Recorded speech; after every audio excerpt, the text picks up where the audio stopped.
关于中国经济的问题，您其实在很多场合也专门谈过中国经济。刚才你也说到了，不要看现在的经济的这个增速，它其实它一定会出现问题的。你也反复讲这个问题。有几个朋友就问，是说中国的这个内债的问题，不是政府债务的问题，会一笔勾销吗？这个我没太懂他的提问是什么，但他可能想谈的就是中国现在的整个这个国内的经济情况。您觉得现在的这个中国的经济情况，您在很多场合上专门谈过这个政府债务的问题。这个 David 邓说，就大陆政府有那么高的债务，外债不说，只说内债，他为何不直接强制对这些企业和银行的债务消失或者无效就可以了？所谓内债不是债，对于集权统治的国家政府层面来说，可以这么认为吗？比如说对商业银行的债务一笔勾销，对民企的债务印钱来还，那我们对那么多发展落后国家的债务都一笔勾销，为什么不能免除自己的内部债务呢？还有一个问题是说，中国的经济现在通缩，未来几年会通胀吗？您整体来说一下吧，就是您现在整个对中国经济的这个预测。关于这个问题呢，就是这个实际上讨论到共产党经济啊，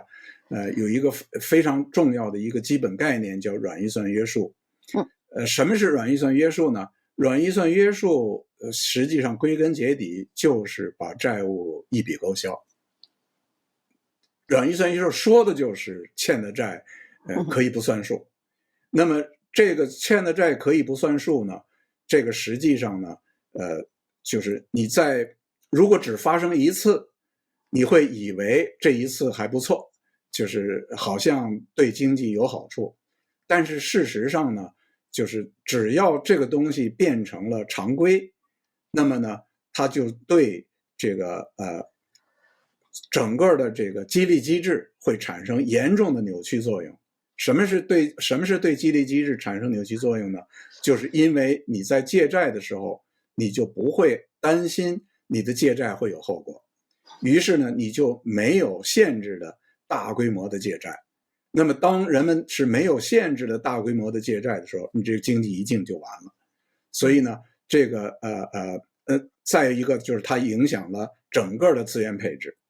就是当人们都这个无所顾忌的大规模借债的时候，那么资源配置就完全都严重扭曲。所以实际上呢，软预算约束呢是共产党经济的一个癌症。那么这个癌症呢是使得这个苏联跟东欧他们这个最后经济上垮台。那么他们的这个整个的变化呢，它的前提实际上就是它的经济上先垮了，就是人们都看到了经济上就是已经到了要垮的这个边缘上。那么人们就是他们的经济学家，他们的这个上层，共产党的上层都已经认识到了这个制度没办法改革，这是他们的结论，这才使得他们垮台。所以呢，这个一笔勾销所有的债务呢，在中国经历过改革的这个技术官僚们，负责金融的人，普遍人们还是知道，如果年岁不是太轻的话，人们还是知道软预算约束这个概念的，知道软预算约束的危险的，所以他们不敢做这个事儿。就是如果他们敢做这个事儿，那他这个癌症的这个迅速的蔓延就会更快，那么他这个出更大的问题呢就会更快。那么关于这个现在的通缩会不会将来变成这个通胀呢？这个答案是相当肯定的。就是他现在呢这个通缩呢他搞不出，就是现在通缩是个陷阱了，就是你怎么把这个他从通缩这个陷阱里拔出来。那么通缩呢，中国的通缩真正引起这个通缩的最大的原因是内需不足，但是呢他们又没有办法，也没打算真的解决内需不足的问题，因为内需不足的根源是因为中国这个家庭的收入过低，那么他没有办法解决这个问题，也不想解决这个问题，所以呢他们使用的基本上就是靠这个增加这个货币的供给。那么当你这个货币的供给不断的增加，好不容易把它拖出来的时候呢，那么你这个巨大量的增加的这个货币的供给呢，最终就会变成引发通货膨胀的这个背后的那个这个推动力，也就是奠定了它的基础，就是奠定了最终通货膨胀的基础。实际上呢，所有的共产党国家在共产党崩溃的时候呢，全都没有例外的，全都经历了一轮这个或者不止一轮的这个超级通货膨胀。原因就在这儿，就是当年他们这个已经压制下来的这个经济里存在的问题，已经压制下来的大量的发行这个货币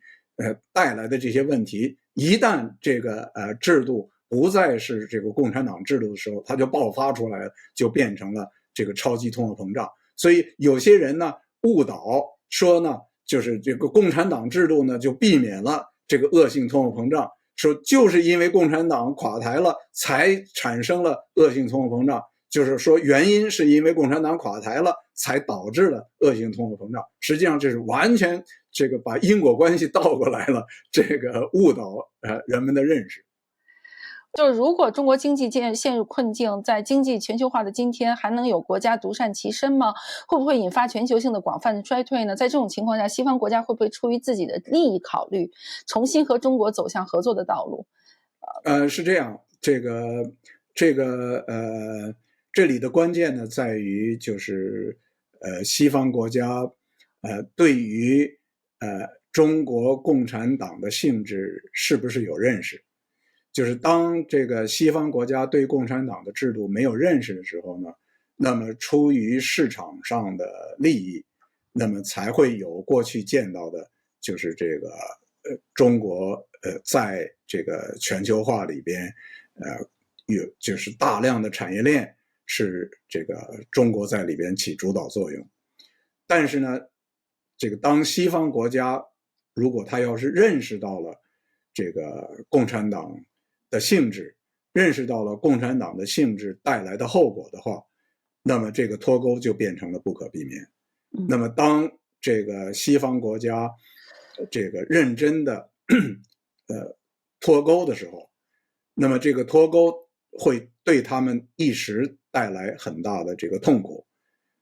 但是呢，一旦脱钩了，那么中国这边的这个出的问题呢，对他们的影响就变小了。那么事实上呢，自从这个就是最近的这个3年里啊，事实上这个脱钩在进行，就是事实上这个脱钩不仅仅是在进行，而且进行的速度相当快。那么这个呢，就是我们还有待观察，就是我们现在没有一个简单的结论。那么美国和中国的脱钩呢，是相对的比较清楚的。那么欧洲的许多国家跟中国是不是脱钩呢？现在还有待观察，不是很清楚。